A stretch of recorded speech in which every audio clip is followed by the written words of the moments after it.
10వ తరగతి సాంఘిక శాస్త్రంలో రెండవ భాగంలో రెండవ పాఠం అంటే మన పుస్తకం ప్రకారం 13వ పాఠం వలస పాలిత ప్రాంతాలలో జాతి విముక్తి ఉద్యమాలు. మీకు మొదటి పేజీలోనే యూరప్లోని దేశాలు అనేక దేశాల్ని ఆక్రమించుకున్న ఒక ప్రపంచ పటం అనేది కనిపిస్తుంది. ఆ ప్రపంచ పటము రంగులతో కూడి ఉంది. ఒక్కొక్క రంగు ఒక్కొక్క దేశం యొక్క వలసల్ని సూచిస్తుంది. వలస పాలిత ప్రాంతాలు అంటే సామ్రాజ్యవాద దేశాలు తమ దేశాన్నే కాకుండా ఇతర దేశాలని ఆక్రమించుకొని పరిపాలిస్తున్నాయి. ఆ ఇతర దేశాలనే వలస దేశాలు అంటారు. వలస దేశాలు తమను తాము స్వతంత్రంగా పరిపాలించుకోకుండా పరతంత్ర పాలనలో ఉన్నాయి. ఈ పరపాలనలో అవి ఉండటం చేత ఆ దేశాల్లోని ప్రజలు తిరుగుబాట్లు చేయడం జరిగింది. మరి అట్లా తిరుగుబాట్లు చేసి స్వాతంత్రాన్ని అవి సంపాదించుకున్నాయి. మరి మూడో ప్రపంచ దేశాలు వలస పాలిత దేశాలుగా ఉన్నాయి. అక్కడి ప్రజలు తిరుగుబాట్లు చేసినారు. మరి అక్కడ ప్రజలు తిరుగుబాట్లు చేయడానికి ముఖ్యమైన కారణం ఏమిటంటే ప్రజల లోపల ఆధునిక భావనలు అనేవి నెలకొనడం జరిగింది. ముఖ్యంగా ప్రజాస్వామ్యం ఏ భావనలు వాళ్లకు నెలకొన్నాయి అనేది గనక మనం చూస్తే, ఒకటి ప్రజాస్వామిక భావనలు, అందుకే ప్రజాస్వామ్య భావనలు. మరి అదే విధంగా జాతీయతా భావనలు, అదే విధంగా స్వేచ్ఛ స్వాతంత్ర భావనలు. ఈ మూడు భావనల చేత, ఈ మూడు కూడా భావనలు ఎక్కడి నుంచి వచ్చినాయి అంటే బాగా అభివృద్ధి చెందిన ఖండమైన యూరోప్ నుంచే వచ్చాయి. ప్రజలు, ముఖ్యంగా మధ్యతరగతి ప్రజలు బాగా చదువుకొని ఆ భావనలను బాగా అవగాహన చేసుకొని తమ దేశం ప్రజాస్వామిక స్వతంత్ర దేశంగా ఉండాలని కోరుకున్నారు.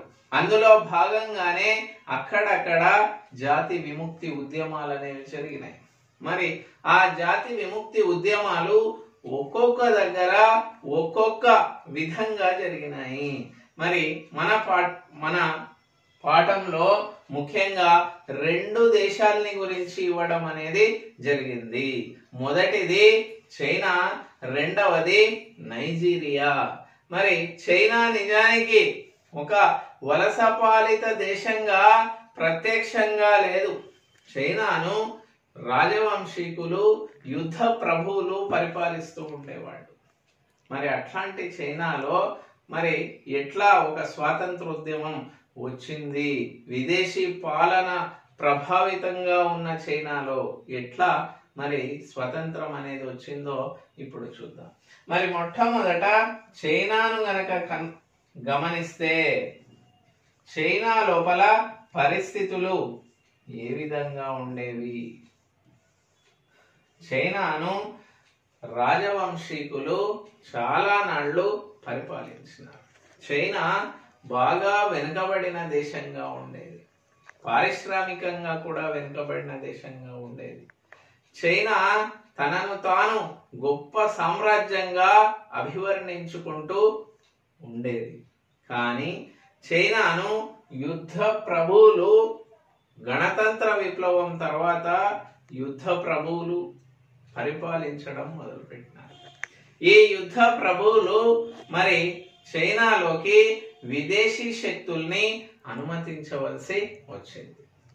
ఈవెన్ రాజులు పరిపాలించేటప్పుడు కూడా విదేశీ శక్తులను అనుమతించవలసి వచ్చింది. మరి విదేశీయులు చైనా లోపల తమ ప్రభావంలోకి కొన్ని ప్రాంతాలను తెచ్చుకున్నారు. అక్కడ యుద్ధ ప్రభువు చైనా యొక్క సామ్రాజ్యవాద దేశం యొక్క ప్రతినిధిగా ఉండేవాడు. ఆయా దేశాలు ఎలా చెప్తే అలా వినేవాడు. మరి ఈ విధంగా విదేశీయులు చైనాలోని భాగాన్ని ఆక్రమించుకున్నారు. అట్లాంటి ప్రాంతాలనే ఏమన్నారయ్యా చైనాలో అంటే ప్రాభవ ప్రాంతాలు. ఏమన్నారు? ప్రాభవ ప్రాంతాలు అని అన్నారు. ప్రాభవ ప్రాంతాలు అని అనేవారు. ఈ ప్రాభవ ప్రాంతాల లోపల విదేశీయులకు చాలా అధికారాలు ఉండేవి. వాళ్ళు తమ సరుకుల్ని ఎలాంటి పన్ను కట్టకుండానే అమ్ముకోవచ్చు. ఎలాంటి ఎగుమతి దిగుమతి సుంకాలు లేవు. చైనా లోపల ఈ ప్రాభవ ప్రాంతాల లోపల అధికారం అంతా కూడా విదేశీయులదే ఉండేది.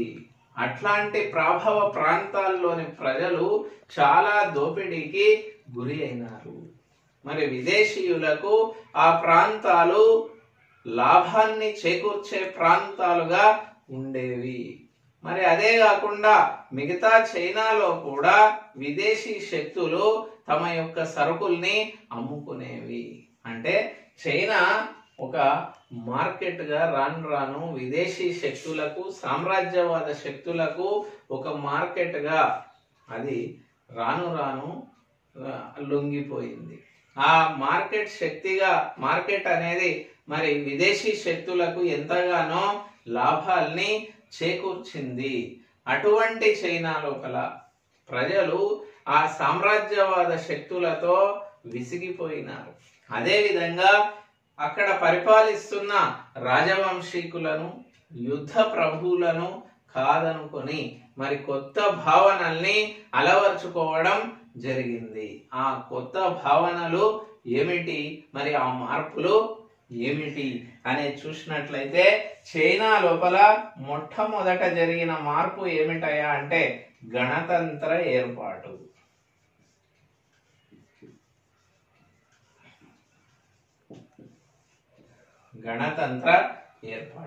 గణతంత్రం అనగానే మరి ఒక రాజు లేదా వంశ పారంపర్య పాలన అనేది లేకుండా ఉండే దేశం లోపల గణతంత్రం ఉంది అని అంటాం. నిజానికి చైనాను రాజవంశీకులు, అనేక మంది రాజవంశాల వాళ్ళు పరిపాలించినారు. మరి చైనాను పరిపాలించిన చివరి రాజవంశం ఏది అంటే మంచూ రాజవంశం. ఈ మంచూ రాజవంశాన్ని కూలదోసి చైనాలో గణతంత్రాన్ని ఏర్పాటు చేసినారు. ఎప్పుడు అంటే 1911లో. ఎలా ఏర్పాటు చేసినారు? తిరుగుబాటు జరిపి ఏర్పాటు చేసినారు. ఆ తిరుగుబాటుకు నాయకత్వం వహించిన వాడు ఎవరు అంటే సన్ యట్ సెన్.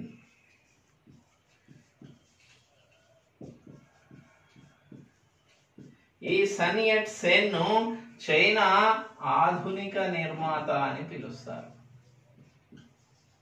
చైనా యొక్క ఆధునిక నిర్మాత అని పిలుస్తారు. సన్ యట్ సెన్ ఒక పేద కుటుంబం నుండి వచ్చినాడు. వైద్య శాస్త్రాన్ని చదివినాడు. విదేశీ భావనలు, మరి ప్రజాస్వామ్యము, జాతీయత అంటే ఆయనకు చాలా ఇష్టం. స్వాతంత్రం ఉండాలని కోరుకున్నాడు.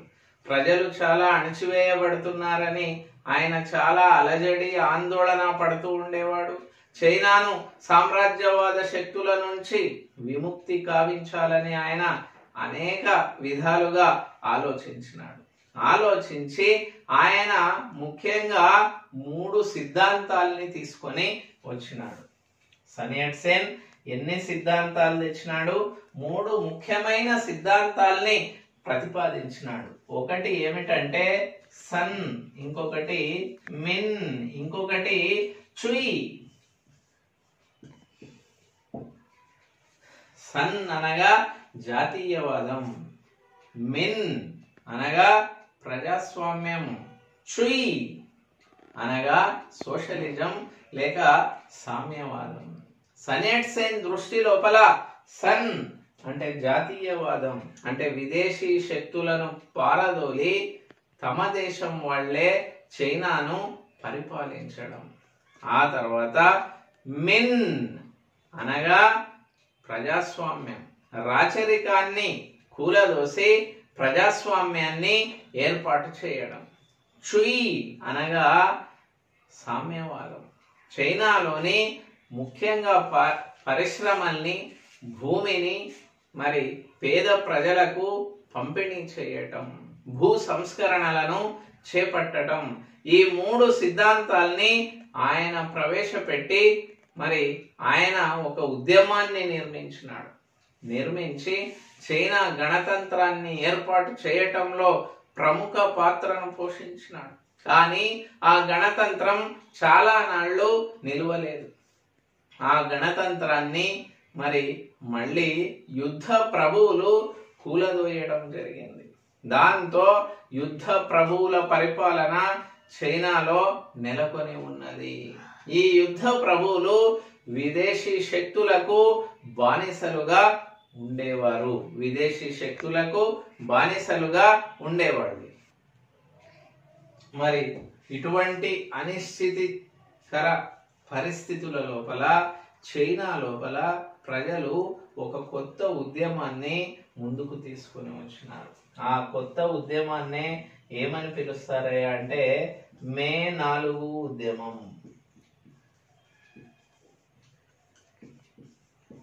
ఈ మే 4 ఉద్యమం అనేది 1919లో నేటి రాజధాని అయిన బీజింగ్ లో ప్రారంభమైంది. ఈ మే 4 ఉద్యమంలో భాగంగా నిరసనకారులు బీజింగ్ లోని రహదారులపైకి ఊరేగింపులతో వచ్చినారు. మరి ఈ ఉద్యమం నెలకొనడానికి ముఖ్యమైన కారణం ఏమిటి అంటే చైనా మొదటి ప్రపంచ యుద్ధం లోపల బ్రిటన్ వైపు ఉన్నా సరే, అంటే గెలిచిన దేశాల వైపు ఉన్నా సరే, చైనాకు అందవలసిన ప్రాంతాలను వర్సైల్స్ సంధి షరతుల ప్రకారము జపాన్ నుండి తీసుకొని చైనాకు అందివ్వలేదు. మరి దాంతో చైనా లోపల ఉద్యమం ప్రారంభమైంది. అంతేకాకుండా ఈ మే 4 ఉద్యమం ఏం చేసింది అంటే పాత సంప్రదాయాలను వ్యతిరేకించింది, ఆధునిక భావనలను ప్రవేశపెట్టింది. మరీ ముఖ్యంగా జాతీయతావాదం, ప్రజాస్వామ్యవాదాలకు అనుగుణంగా ఆధునిక భావాలు దేశంలోకి రావాలని ఈ మే 4 ఉద్యమం కోరుకున్నది. ప్రజాస్వామ్య జాతీయత చైనా ఏర్పడాలని కోరుకున్నది. మహిళల పరాధీనత అనేది ఉండకూడదని కోరుకున్నది. భూ సంస్కరణలు జరగాలని కోరుకున్నది. ఈ మే 4 ఉద్యమం ఆడపిల్లల పాదాలను బట్టతో కట్టివేసేవారు చైనా లోపల. ఆ విధంగా ఆడపిల్లల పాదాలు పొడవుగా పెరగకూడదని మరి అట్లాంటి ఆచారాన్ని వ్యతిరేకించింది. చైనా లోపల పేదరికం అంతమొందాలని కోరుకున్నది. నిరుద్యోగత తగ్గిపోవాలని కోరుకున్నది. అసమానతల్ని తొలగించాలని కోరుకున్నది. మొత్తంగా చైనాను ఒక జాతీయ చైనాగా, ఒక ప్రజాస్వామిక చైనాగా ఏర్పరచాలని, మహిళల పరాధీనతను తగ్గించాలని, మరి అదే విధంగా అసమాన చైనాను మరి సమానతలు కలిగిన చైనాగా మార్చాలని మే 4 ఉద్యమం కోరుకున్నది. మే 4 ఉద్యమం తర్వాత చైనా లోపల చాలా సంక్షోభిత పరిస్థితులు ఏర్పడినాయి. చైనా చాలా సంక్షోభానికి గురి కావడం జరిగింది. ఆ సంక్షోభాన్ని నివారించడానికి చైనానంతా ఐక్యం చేసేందుకు గాను చైనాలోని 2 పార్టీలు కలిసి ప్రధానంగా కృషి చేసినాయి. ఆ 2 పార్టీలు ఏవయ్యా అంటే ఒకటి చైనా కమ్యూనిస్ట్ పార్టీ సిసిపి అన్నారు. ఇంకో పార్టీ ఏదంటే గుయోమిండాంగ్, దీన్నే చైనా జాతీయవాద పార్టీ అన్నారు. దీన్నే కుమింటాంగ్ పార్టీ అని కూడా అంటారు. మరి ఈ చైనా జాతీయవాద పార్టీకి నాయకుడుగా ఎవరున్నారంటే సన్ యట్ సెన్ ఉన్నాడు. మరి ఈ 2 పార్టీలు కలిసి చైనానంతా ఐక్యం చేసి ఒక ఏక చైనాను, ఏక జాతీయ చైనాను ఏర్పాటు చేయాలని చాలా వరకు ప్రయత్నం చేసినాయి. మరి ఈ సన్ యట్ సేన్ తర్వాత మరి ఈ గుయో మిండాంగ్ పార్టీకి అధినేతగా వచ్చిన వాడు చాంగ్ కై షేక్.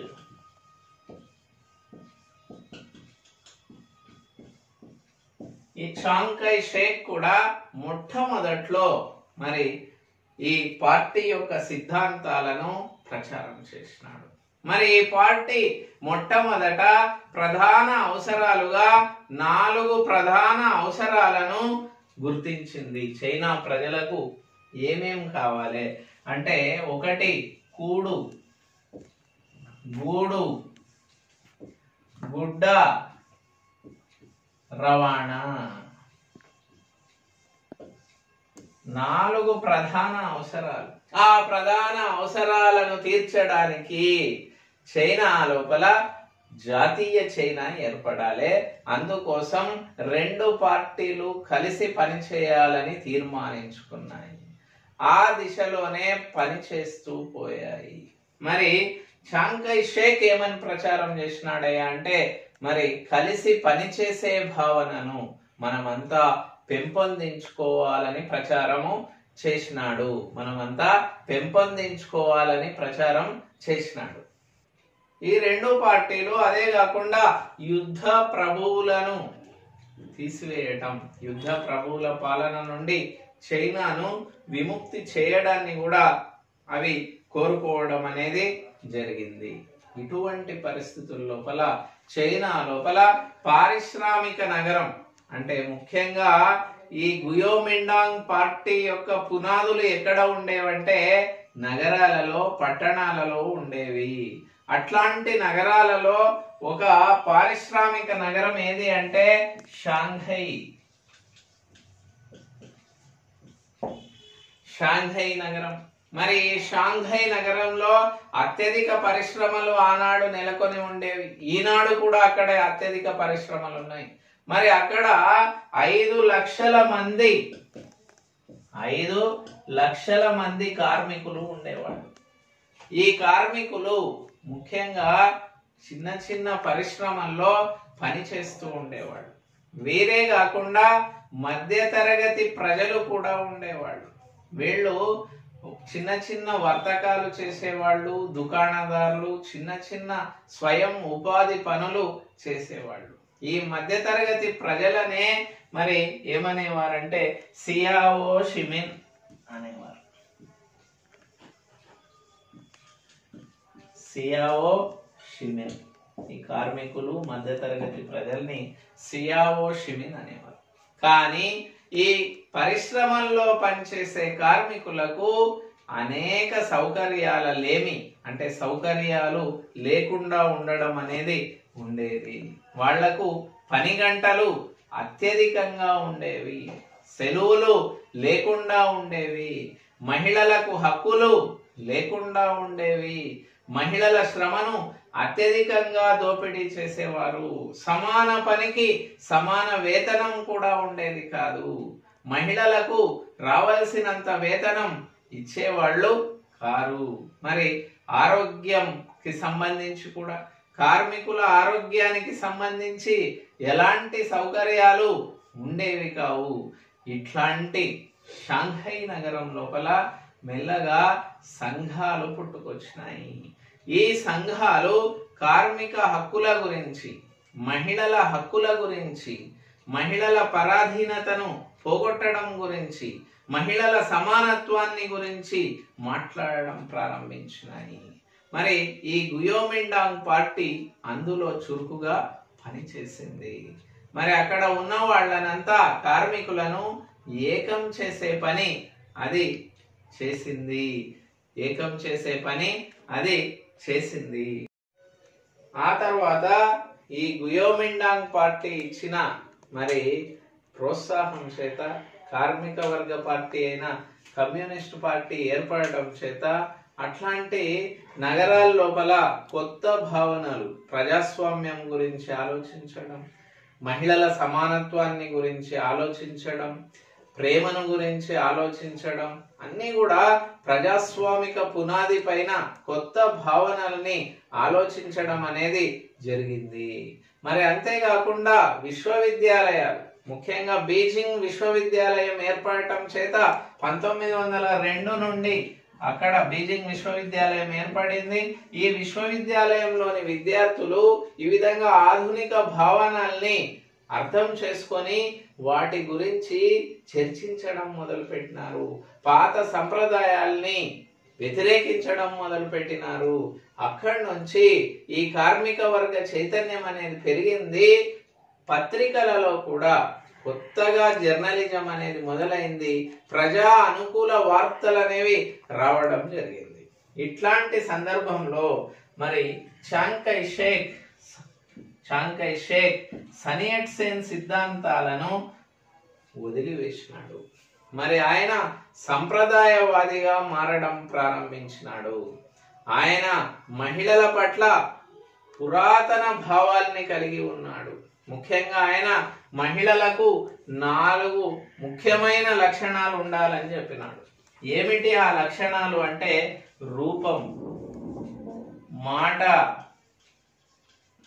పని, పాతివ్రత్యం. మహిళలకు ఈ 4 ఉండాలి. కానీ మేధస్సు గురించి కానీ, కొత్త ఆలోచనల్ని గురించి కానీ, మహిళలు సమానంగా ఉండాలనే విషయాన్ని గురించి కానీ, మహిళలకు పురుషులకు ఉన్నంత స్వేచ్ఛ స్వాతంత్రాలు ఉండాలనే విషయాన్ని గురించి కానీ ఆయన వాటి గురించి వ్యతిరేకించినాడు. మరి ఆయన ఏమన్నాడంటే పురుషుల కొరకు మరి పురుషుల్ని ఆకర్షించుకొని పెళ్లి చేసుకునేటందుకు రూపం ఉండాలి, మాట అణకువతో ఉండాలి, పని మహిళలకు పని రావాలి, కుటుంబంలోని పని అంతా మహిళా బాధ్యత అని చెప్పినాడు. ఆ తర్వాత మహిళలకు పాతివ్రత్యం ఉండాలి. మరి ఆ విధంగా మహిళల్ని అణచివేసే పురాతన ఫాసిస్టు, నిజాన్ని చెప్పాలంటే ఫ్యూడల్ సంప్రదాయాల్ని ఆయన ముందుకు తీసుకొని వచ్చినాడు. అదే విధంగా యుద్ధ ప్రభువులతో సంధి చేసుకోవడం మొదలు పెట్టినాడు. అంతకు ముందు చెప్పిన అన్ని సిద్ధాంతాలను, సనియట్ సేన్ సిద్ధాంతాలను తుంగలో తొక్కేసి ఆయన ముందుకు వెళ్ళిపోయినాడు. దాంతో ఈ గుయోమిండాంగ్ పార్టీ అనేది చాంగ్ కై షేక్ నేతృత్వం లోపల అది చాలా సంకుచిత లక్షణాలు కలిగిన, సంకుచిత భావనలు కలిగిన ఒక వెనుకబడిన పురాతన ఫ్యూడల్ పార్టీగా అది మారిపోయింది. దాంతో ప్రజల్ని ఏకం చేయడం లోపల అది విఫలమైంది. ఈ ప్రజల్ని ఏకం చేయడంలో విఫలమై మరి ప్రైవేటు పెట్టుబడిని అది చాలా ప్రోత్సహించింది. అదేవిధంగా భూస్వాములను ప్రోత్సహించింది, భూ సంస్కరణల కార్యక్రమాన్ని వదిలివేసింది. మరి ఇట్లాంటి పరిస్థితుల లోపల ప్రజలు మరింత సంక్షుభితంగా ఉన్న పరిస్థితుల లోపల చైనా లోపల మరి చైనా కమ్యూనిస్ట్ పార్టీ ప్రధాన పాత్రను పోషించింది. ఈ చైనా కమ్యూనిస్ట్ పార్టీ మరి 1921లో చైనాలో ఏర్పడింది. భారతదేశంలో కూడా దాదాపు అదే సమయంలో ఏర్పడింది. కానీ భారతదేశంలో విప్లవం రాలే, కానీ చైనాలో వచ్చింది. మరి చైనా కమ్యూనిస్ట్ పార్టీ 1921లో ఏర్పడి చైనా యొక్క వాస్తవ పరిస్థితులను పరిశీలించటం మొదలుపెట్టింది. మరి చైనా లోపల వాస్తవ పరిస్థితులు ఏమున్నాయి? 2 రకాలుగా వాటిని చూడవచ్చు. మరి మొదటి రకం ఏమిటి? ప్రకృతికి సంబంధించి వరదలు రావడం, కరువులు రావడం, మరి అదేవిధంగా చైనాలో పంటలు సరిగ్గా పండకపోవడం, మరి చైనాలో అప్పుడప్పుడు మరి హోయాంగ్ హో నది విపరీతంగా అది వరదల్ని తీసుకురావడం, దానివల్ల చైనాలో ప్రజా జీవితం అతలాకుతలమైపోవడం. మరి రెండవది చైనాలోని భూస్వామ్యము, ఫ్యూడలిస్ట్ సిద్ధాంతాలు, చైనాలోని పాత సంప్రదాయాలు, మూఢనమ్మకాలు, మరి ముఖ్యంగా భూస్వామ్యం ఉండటము, మరి అదేవిధంగా పరిశ్రమలు, మరి మొత్తం పెట్టుబడి ఆధారంగా లాభం కోసమే పని చేయడము, ఇట్లాంటి పరిస్థితులు అక్కడ ఉండేవి. ఇట్లాంటి పరిస్థితుల్లో ఏర్పడిన చైనా కమ్యూనిస్టు పార్టీ తన సొంత బాటను తానే సొంతంగా నిర్ణయించుకున్నది. అంటే ఎందుకు ఈ మాట అనవలసి వస్తుందంటే, మరి కొమింటర్న్ ఏర్పడింది అప్పటికే. అంటే కమ్యూనిస్ట్ ఇంటర్నేషనల్ అనేది ఏర్పడింది. కమ్యూనిస్ట్ ఇంటర్నేషనల్ ఎందుకు ఏర్పడింది అంటే, రష్యా, సోవియట్ రష్యా లోపల విప్లవం వచ్చింది. రష్యా సోవియట్ రష్యాగా మారింది. లెనిన్ నాయకత్వం లోపల మరి కమ్యూనిస్ట్ ఇంటర్నేషనల్ ఏర్పడింది. రష్యా యొక్క విప్లవం యొక్క ప్రభావం చైనా పైన అత్యధికంగా పడింది. చైనాలోని ప్రజలంతా కూడా సోషలిజం గురించి ఆలోచించడం మొదలు పెట్టినారు, విద్యాధికులు.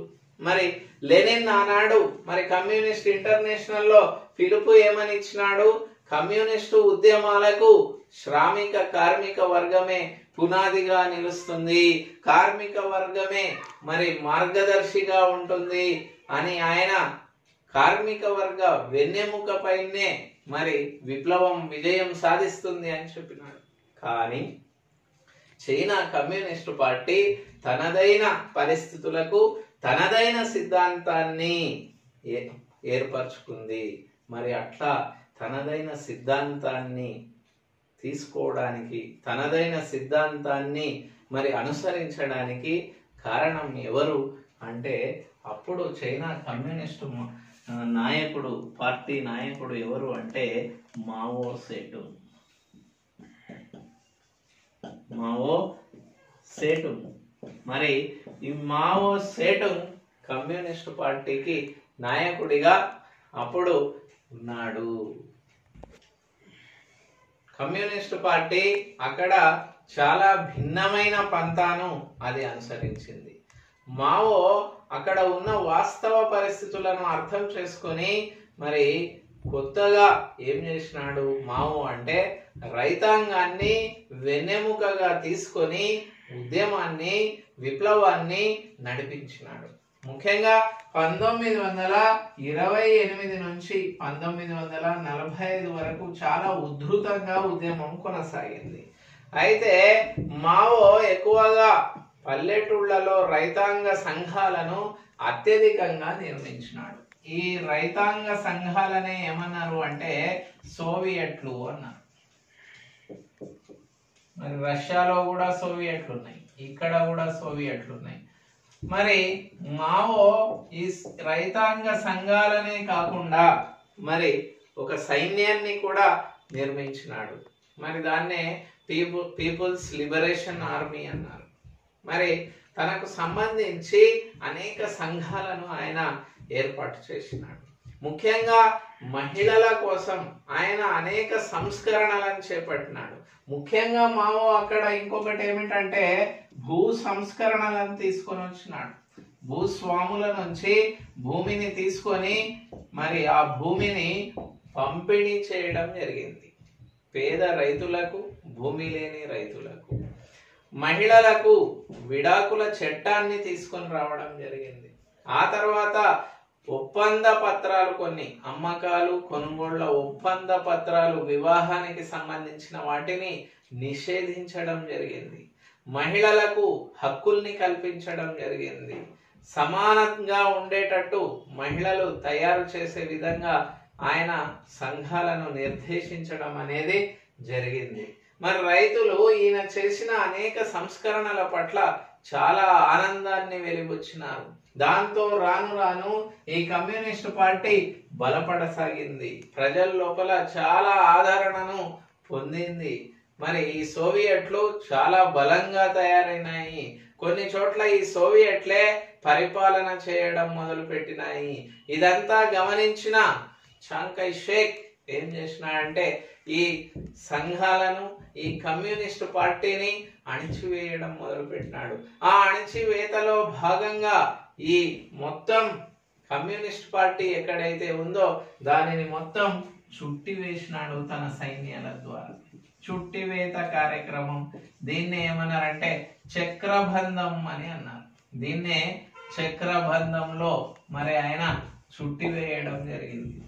అప్పుడు మరి మావో ఈ కమ్యూనిస్ట్ పార్టీకి నేతృత్వం వహిస్తూ ఆయన ఒక లాంగ్ మార్చ్ ను చేపట్టినాడు. లాంగ్ మార్చ్ ను చేపట్టడం జరిగింది. ఈ లాంగ్ మార్చ్ అనేది మరి ఎందుకు జరగాల్సి వచ్చింది? ఇది వెరీ ఇంపార్టెంట్. ఎందుకు అంటే గుయోమిండాంగ్ పార్టీ ఈ కమ్యూనిస్ట్ పార్టీని తన సైన్యంతో చుట్టివేసింది. అప్పుడు మావో లాంగ్ మార్చ్ తన మొత్తం కార్యకర్తలు తన సానుభూతి పరులతో గ్రామాలకు తిరిగి పట్టణాలకు చేరుకోవడం అనేది. మరి ఈ లాంగ్ మార్చ్ అనేది ఎక్కడి నుండి ప్రారంభమైంది అంటే జియాంగ్స్కీ పర్వతాల నుండి షాంగ్సీ పర్వతాల షాంగ్సీ వరకు కొనసాగింది. మరి ఈయన తన జియాంగ్స్కీ అనేది తన పాత స్థావరం అయిపోయింది.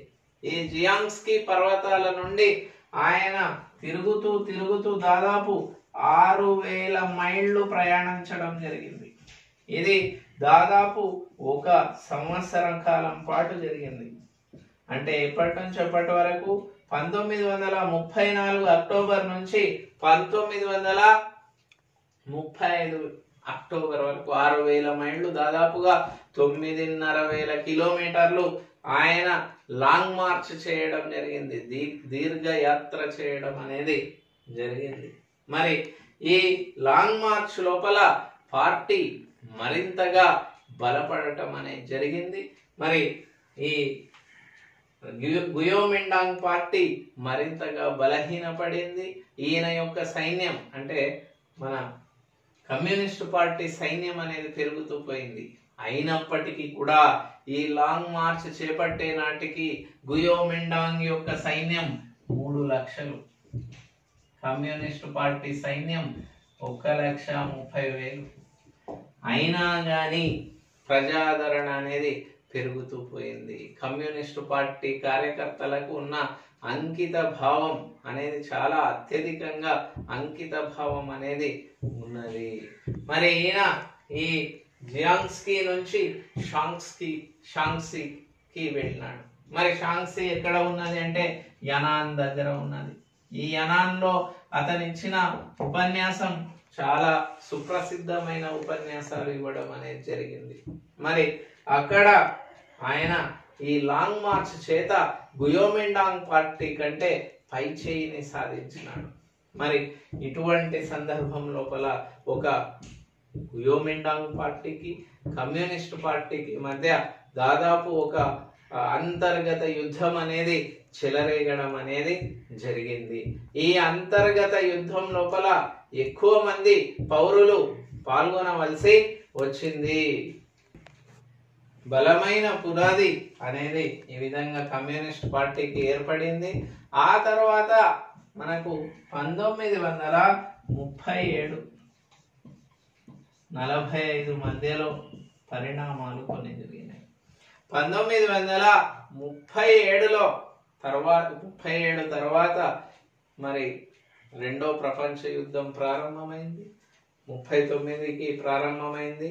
మరి అప్పటికే చైనాపై అతి పెద్ద అతి విశాలమైన గొప్ప సామ్రాజ్యమైన చైనాపై అతి చిన్న రాజ్యమైన జపాను దాడి చేసింది.